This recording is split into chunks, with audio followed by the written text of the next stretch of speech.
오늘 여러분들과 함께 나눌 하나님 말씀 보겠습니다. 마가복음 10장 35절부터 40절까지 있는 말씀 보겠습니다.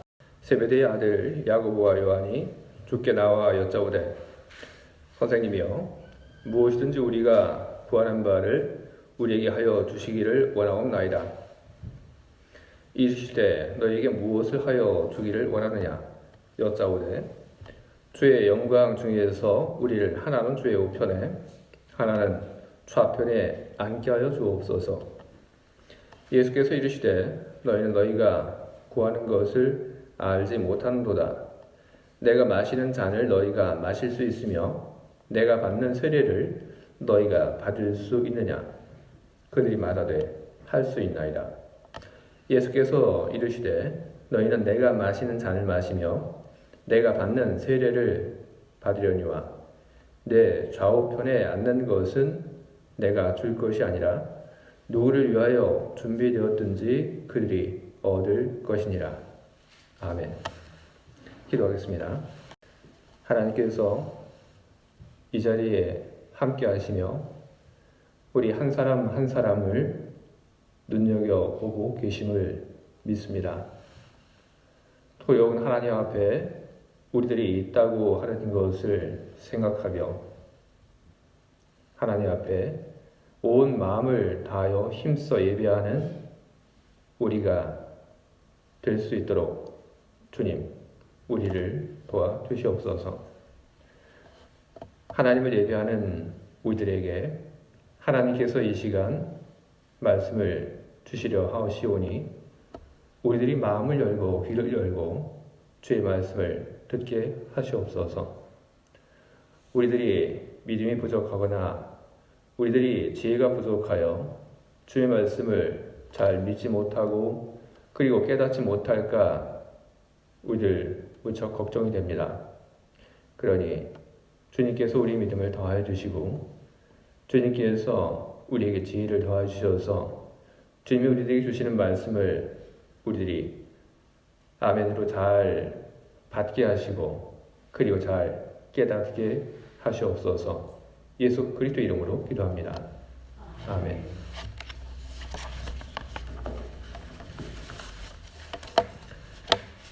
오늘 우리는 예수님께서 예수님의 두 제자와 함께 나눈 그런 대화를 보았습니다. 이 두 제자가 예수님께 나와서 부탁을 합니다. 예수님께 나와서 부탁을 한 이 두 제자의 요구는 뭘까요? 한마디로 표현을 하게 되면 영광 받게 해 주십시오 하는 그런 부탁을 하고 있는 겁니다. 다른 사람들보다 더 높은 자리, 그 자리에 올라설 수 있는 그런 영광을 우리들에게 허락해 주십시오 하고 바라고 있는 겁니다. 그런데 예수님의 두 제자들은 그 자리가 어떤 자리인지는 전혀 알지 못했습니다. 그저 다른 제자들보다 더 높은 자리, 그것만을 그들은 바라고 있었던 것입니다. 그런 제자들의 이야기를 가만히 듣고 계셨던 예수님께서 제자들이 하신 이야기가 있습니다. 나는 받아야 할 잔이 있고 그리고 나는 받아야 할 세례가 있는데 너희들도 그 잔과 그리고 너희들도 그 세례를 받을 수 있겠느냐. 그렇게 이야기를 하니까 예수님의 그 두 제자가 아무런 생각도 하지 않고 덥석 예, 우리가 그 잔과 세례를 받겠습니다. 그렇게 대답을 했습니다. 예수님의 제자는 예수님께서 말씀하시는 잔, 그리고 예수님께서 말씀하신 세례, 그것이 무엇인지 전혀 알지 못했습니다. 예수님께서 말씀하신 그 잔, 그리고 세례, 그것은 죽음에 대한 온유입니다. 고난의 상징으로서 잔이라고 하는 말은 이미 꽤 오래전부터 사용이 되었습니다. 구약에서도 운명을 가리키는 말로, 고난을 가리키는 말로 이 잔이라고 하는 말이 많이 사용이 되었습니다. 예수님께서 십자가에 달리기 전에 기도하실 때에도 예수님께서는 이렇게 말씀하셨습니다. 이 잔을 내게서 옮겨 주십시오. 이 말을 보면 우리는 잔이라고 하는 것이 고난, 조금 더 달리 이야기한다면 이 잔이라고 하는 것이 죽음이라고 하는 것을 우리는 알 수 있습니다. 세례라고 하는 것은 또 뭐냐 하면 이 그리스어 동사를 가지고 보면 적시다, 그리고 잠그다, 그런 뜻입니다. 근데 이 말이 어떻게도 많이 사용이 됐냐 하면 재난에 빠진다, 재난에 파묻힌다, 이런 말을 하는데도 사용이 되었습니다. 세례라고 하는 것은 온 몸으로 고난을 겪는 것을 이야기하는 것입니다. 근데 저의 질문은 이겁니다. 왜 예수님께서 이런 두 개의 고난의 상징을 다 사용을 하셨을까 하는 것입니다.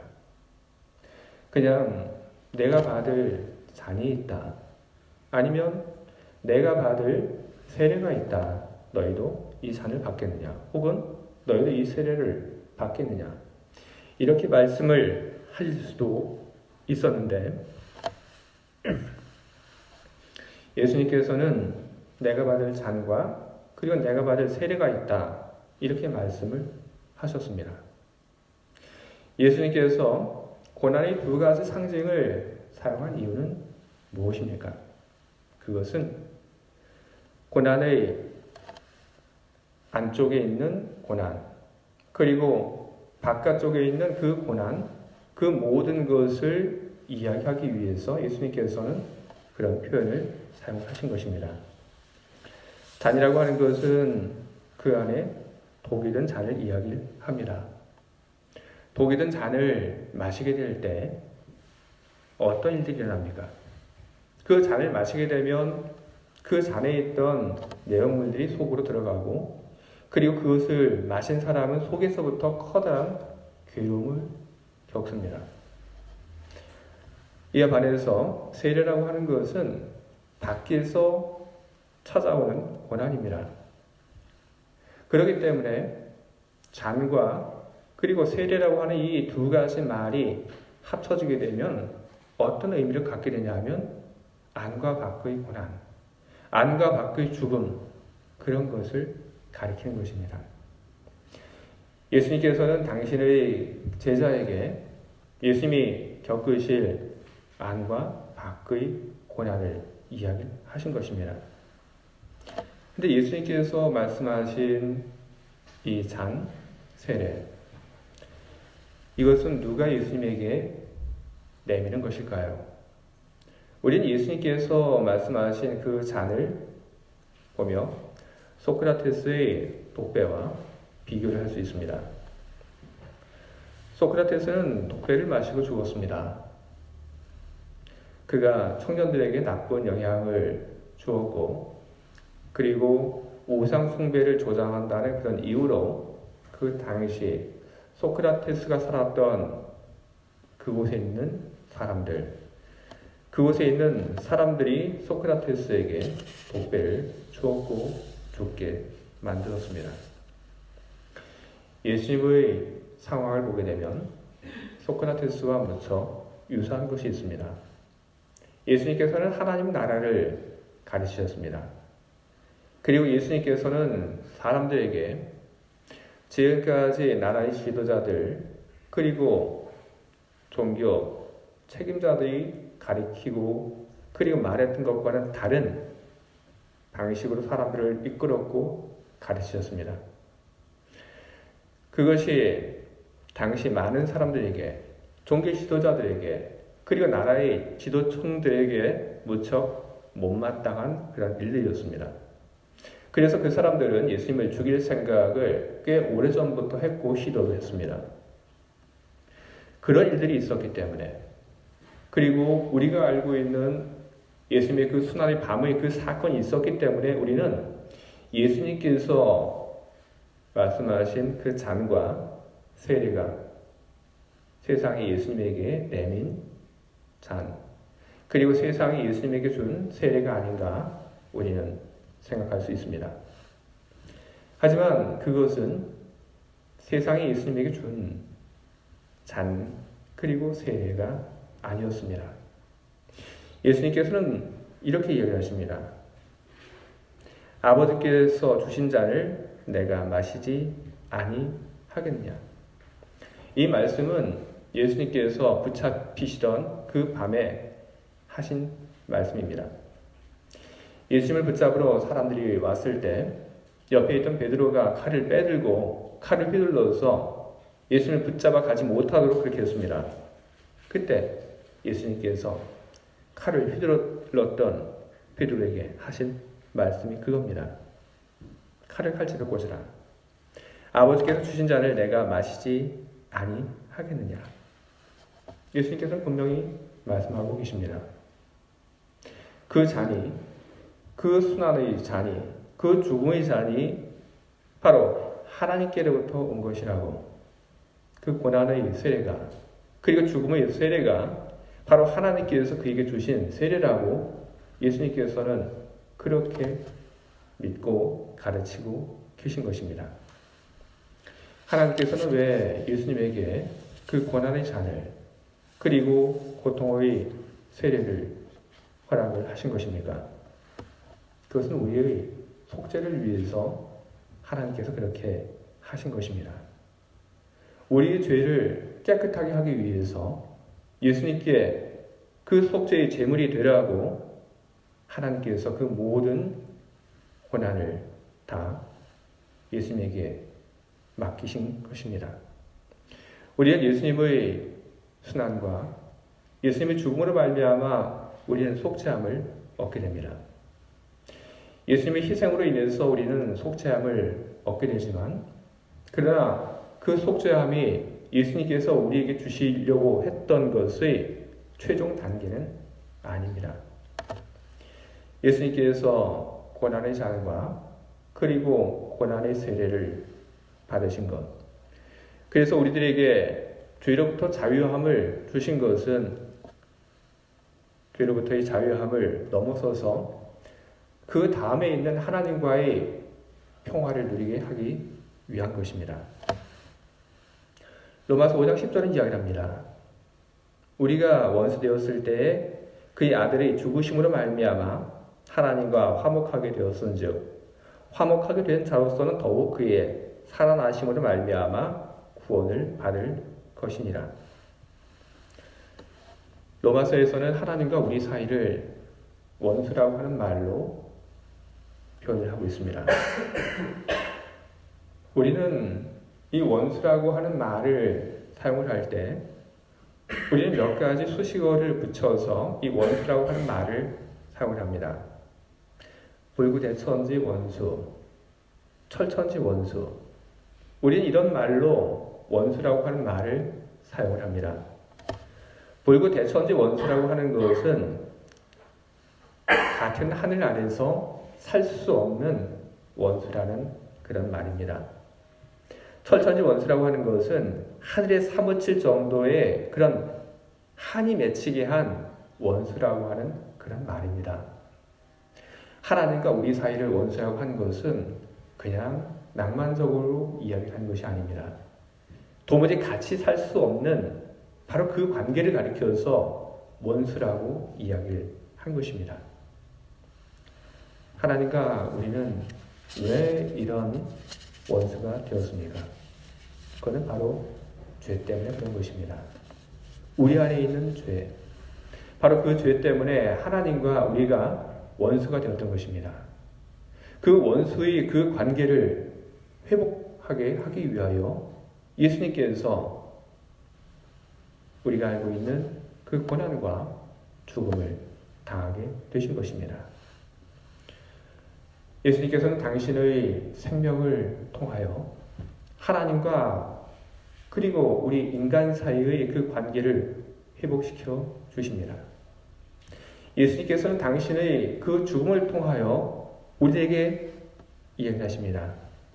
이제 너희여 하나님과 화목한 삶을 살아라. 하나님과 화목한 삶을 살라고 하는 것은 여러분, 그것은 어떤 뜻입니까? 그것은 하나님과 좋은 관계를 형성하라고 하는 그런 말입니다. 우리는 이제까지 하나님과 관계를 맺고 그리고 그 관계 속에 살지 않았었습니다. 우리가 예수님을 만나기 이전까지 우리는 하나님에 대해서 우리는 몰랐고 그리고 우리는 하나님에 대해서 관심도 하나도 없었습니다. 하나님과의 그 관계는 갑자기 생긴 그런 관계입니다. 다시 말해서 우리가 예수를 만나기 전까지 하나님은 우리에게 어떤 분이셨냐 하면 남이었습니다. 하나님 우리를 잘 알고 그리고 우리를 사랑하신다고 해도 내 쪽에서 하나님은 남이었습니다. 마치 갑자기 예수님의 그 죽음으로 하나님이 우리에게 중요한 분이 되셨다고 그렇게 성경이 이야기할 때 그때 우리들이 느끼는 느낌은 무엇과 똑같으냐 하면 마치 시골 할아버지 집에 갔더니 생전 처음 보는 어떤 분이 와서 내가 네 당숙모야 이렇게 이야기하는 것과 똑같은 그런 기분입니다. 생전 만난 적도 없고 알지 못하는 분이 와서 내가 너의 누구야 그렇게 이야기를 합니다. 우리는 그런 유사한 경험이 있을 때 우리는 어떻게 행동을 합니까? 난처하고 불편하지만 우리는 그 속에서 우리는 무엇을 어떻게 해야 하는지 잘 알고 있습니다. 다시 또 볼 그런 분이 아니라는 생각에 우리는 그냥 형식적으로 적당히 예로 대답을 합니다. 그리고 우리는 살갑게 인사를 합니다. 왜? 다시 언제 볼지 모르는 사이이기에 그냥 그렇게 반갑다는 신용만 하면 되는 것입니다. 그런데 만약에 그분이 내가 앞으로 너희 집에 가서 같이 살게 되었다 이렇게 이야기를 하게 되면 어떻게 될까요? 그러면 우리는 그분을 어떻게 대해야 할지 우리는 모릅니다. 잠깐 만나고 지나가는 그런 사이라고 한다면 마음에도 없는 웃음과 우리는 너무너무 보고 싶고 그리고 만나고 싶었는데 이렇게 늦게 만나서 너무 서운하다는 그런 말을 하면 되는데 근데 그분이 앞으로 나와 함께 살 분이라고 한다면 그러면 사정은 다릅니다. 그분과 어떻게 한 집에서 살아야 할지 난감합니다. 근데 그것은 이런 경우에만 그런 것은 아닙니다. 심지어 서로 사랑하는 사이라고 해서 단 한순간도 떨어져 살고 싶지 않다고 해서 결혼한 사이도 역시 마찬가지입니다. 잠시라도 떨어져 있고 싶지 않고 언제나 붙어 있고 함께 살고 싶어 해서 한 집에 살게 되지만 많은 부부들이 모릅니다. 어떻게 하면 좋은 관계를 가지고 함께 살아갈 수 있는지. 사람과 사람 사이에서 살아가는 데 있어서도 우리는 어떻게 하면 좋은 관계를 가지고 그 관계를 끝까지 갖고 갈 수 있는지에 대해서 우리는 모릅니다. 그런데 하나님과 잘 해보라고 그렇게 이야기할 때 그때 우리는 더 큰 당혹함과 그리고 우리의 불편함을 느끼게 됩니다. 아무리 하나님께서 우리들에게 좋은 마음으로 다가오신다 하더라도 내가 준비가 되어 있지 않습니다. 내가 하나님에게 무엇을 어떻게 해야 좋을지 전혀 모릅니다. 하나님과 평화를 이루고 하나님과 잘 살아가라. 무엇을 우리는 어떻게 해야 하는 것입니까?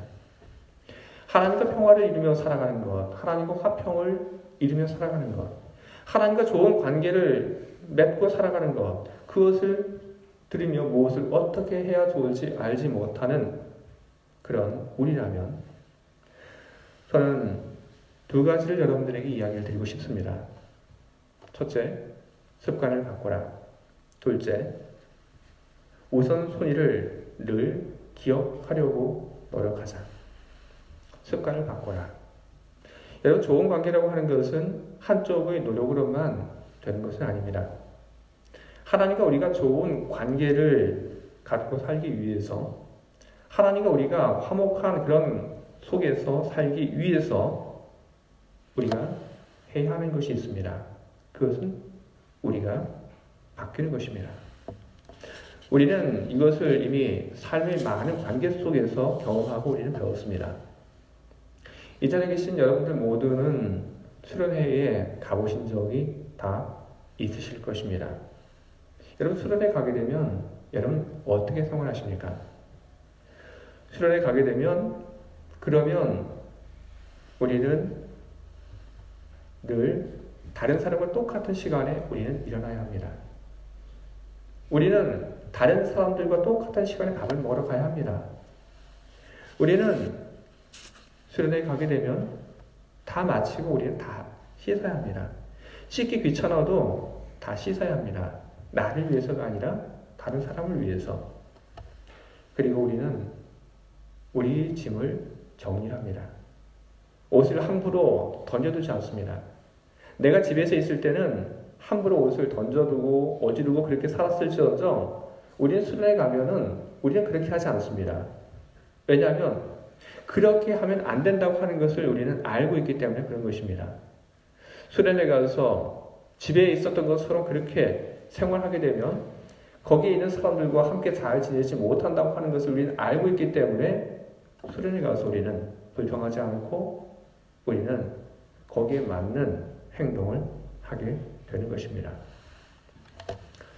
짧은 시간 수련회 가서 며칠 동안 다른 사람들과 잘 살기 위해서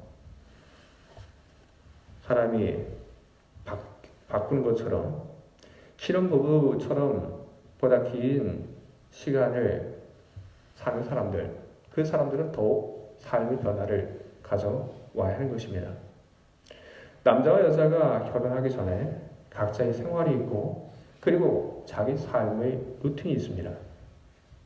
그러나 같이 한 집에 살게 된다고 한다면 그러면 이제는 과거 내가 해왔던 그런 삶의 루틴대로 살아서는 안 됩니다.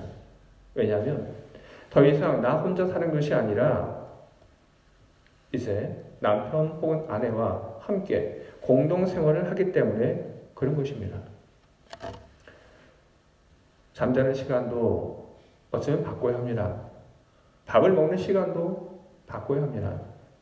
부모님이 집에서 살 때에는 손 하나 까딱하지 않고 차려주는 밥을 먹고 그리고 밥을 다 먹은 다음에 방에 들어가도 괜찮았습니다. 하지만 결혼해서 한 집에서 살게 되면 달라져야 합니다. 달라지지 않고 부모님 집에서 있었던 것처럼 해주는 밥이나 먹으려고 하고 치우지 않고 들어가서 쉬고 잠이나 자려고 한다고 한다면 그 관계는 오래가지 못합니다. 분명히 싸우게 되고 그리고 다툼이 일어날 수밖에 없는 것입니다. 여러분, 하나님과의 관계도 마찬가지입니다. 우리가 하나님과 좋은 관계를 갖기를 바란다면 그러면 우리는 습관을 바꿔야 합니다. 하나님을 만나기 전, 예수를 만나기 전 우리들이 가져왔던 우리 삶의 방식들이 있고 그리고 삶의 루틴들이 있습니다. 하지만 우리가 예수님을 통해서 하나님과의 그 화평이라고 하는 그 길에 우리가 들어서게 되었다면 그러면 이제는 우리가 달라져야 하는 것입니다. 술 취하며 살던 그 습관, 우리는 그 습관을 바꿔야 합니다. 주일이면 어디 놀러 가려고 했던 그 습관을 우리는 그냥 두고서는 안 됩니다. 우리는 그 습관을 우리는 바꿔야 합니다. 세상적인 성공을 부러워하며 어떻게 하면 덜 노력하고 더 많은 돈을 벌 수 있는가 관심 있고 거기에 대해서 이야기하는 것을 즐거워하고 듣는 것을 기뻐했던 그 우리의 모습이 달라져야만 하는 것입니다. 돈을 가지고 뭘 살까 했던 그런 우리의 모습이 달라져야만 하는 것입니다. 혼자 집에 들어가서 유튜브 보고 연속극 보고 그렇게 저녁 시간을 보냈던 우리가 달라져야만 하는 것입니다. 그 시간 유튜브 봤던 우리가 어떻게 달라져야 하는 것입니까? 2시간 유튜브 보셨습니까? 그러면 우리가 하나님과의 새로운 관계에 우리들이 들어가게 되었다면 우리는 유튜브 보는 시간을 우리는 줄여야 합니다. 그리고 그 줄인 시간을 가지고 우리는 하나님과 대화하는 그런 시간을 가져야 하는 것입니다. 그렇게 우리 습관을 바꾸는 것, 바로 그것이 하나님과 우리가 좋은 관계를 가지고 갈 수 있는 방법인 것입니다. 또 하나 하나님과의 그 관계를 좋게 잘 갖기를 원하신다면 여러분 사람과의 그 관계 속에 있어서 우선순위라고 하는 것을 잘 기억을 하시기 바랍니다.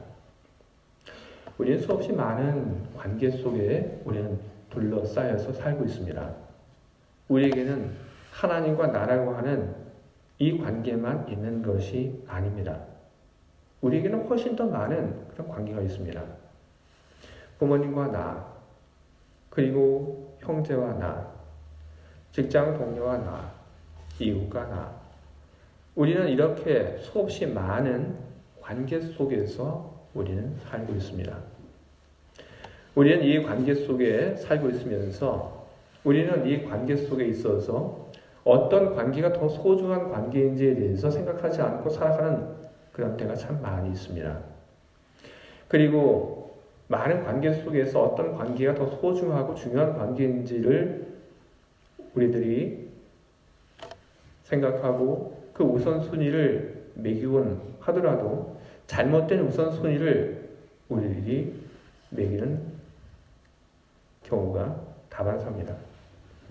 예를 들어서 여러분 가족, 그리고 여러분 이웃, 이 중에 여러분들에게 있어서 더 중요한 그 관계는 어떤 관계입니까? 여러분 가족이 더 소중한 관계입니까? 아니면 여러분의 이웃이 더 소중한 관계입니까? 우리는 가족과 그리고 이웃이라고 하는 이 두 관계에 있어서 우리는 가족이라고 하는 그 관계가 더 소중한 관계라고 하는 것을 우리는 쉽게 대답을 합니다. 그러나 우리는 과연 그렇게 쉽게 대답을 한 것처럼 그렇게 우리는 살고 있습니까? 우리는 가족이 소중하다고 우리는 이야기를 합니다. 하지만 우리는 가족이 소중하다고 이야기를 하면서 우리는 다른 사람들에게는 하지 못하는 말을 가족들에게는 쉽게 쏟아내고 우리는 살아갑니다. 다른 사람에게는 참 하지도 못하는 그런 험한 말을 가족이라고 하는 그 이유로 우리는 그 말을 우리는 합니다. 화를 냅니다. 그리고 가족에게 무엇인가를 던지는 그런 사람들도 있습니다. 왜 그럴까요? 가족이기 때문에 나의 모든 이 약점을 다 보여줘도 된다고 생각을 하는 것입니까? 아니면 가족이기 때문에 가족은 나의 이 모든 것을 다 받아주어야 한다고 그렇게 믿고 있기 때문에 그렇게 행동을 하고 있는 것입니까? 무엇을 생각을 하든 그건 자유입니다. 하지만 객관적인 모습으로 그런 행동을 이야기를 해본다고 한다면 가족에게 함부로 이야기하는 것, 가족에게 화를 내는 것, 가족을 소중히 여기지 않는 그런 말들, 그것은 가족을 소중히 여기는 사람의 모습이 아닙니다. 가족을 소중히 여긴다면 절대로 그렇게 행동하지 않습니다. 소중하기 때문에 다른 관계보다 더 중요하게, 소중하기 때문에 다른 관계들보다 우선순위에 있어서 더 높이 둬야 하는 것입니다.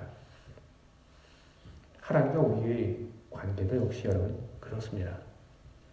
하나님과 우리의 관계가, 여러분 우리가 맺고 있는 수없이 많은 인간 관계들과 똑같은 정도의 그런 중요를 갖고 있는 것입니까? 그렇지 않습니다. 하나님과 우리의 그 관계는 우리들이 맺고 있는 수없이 많은 그 관계들 그 위에 있고 있어야 하는 그런 관계인 것입니다. 여러분, 하나님과의 그 관계를 소중히 여기시기 바랍니다. 하나님과의 그 관계를 무엇보다도 여러분 삶의 우선순위에 있어서 제일 위에 두시기를 바랍니다. 우리들은 곧잘 잃어버립니다. 그렇기 때문에 우리들이 해야 할 것은 무엇이냐 하면 하나님과 그리고 우리 그 관계가 다른 어떤 관계보다도 더 중요하다고 하는 것을 우리들이 늘 기억하기에 힘을 쓰는 것입니다. 다른 무엇보다도 하나님과 나의 관계가 소중하다. 이런 생각이 우리의 모든 말, 행동, 그것을 이끌어 나갈 것입니다.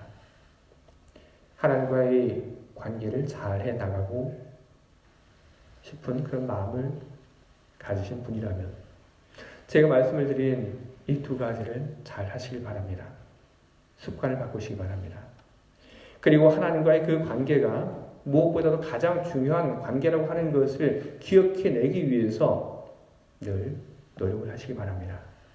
그러면 하나님과 우리는 좋은 관계 속에서 살아갈 수 있습니다. 왜냐하면 그 외에 우리 부족한 것은 하나님께서 다 채워 나가실 것이기 때문입니다. 예수님께서는 이 땅에 오셔서 고난을 당하시고 그리고 죽음을 당하셨습니다. 그것은 예수님의 그 제자들이 소망을 했던 것처럼 그런 사람의 영광을 위해서 예수님께서 그 일을 하신 것이 아닙니다. 우리들은 예수님의 제자들이 이야기했던 그런 영광을 우리는 많이 바랍니다. 내가 다른 사람들보다 돈이 더 많다는 소리를 우리는 듣고 싶어 합니다. 내가 다른 사람들보다 더 똑똑하다고 하는 그런 이야기를 우리는 듣고 싶어 합니다. 우리는 그것을 들으면 아마 우리는 마음이 기쁘고 그리고 행복해 할 겁니다. 그러나 그것은 예수님께서 우리에게 주시려고 했던 것이 아닙니다. 예수님께서 우리에게 주시려고 하신 것은 하나님과 우리가 평화를 누리며 살아가는 것입니다.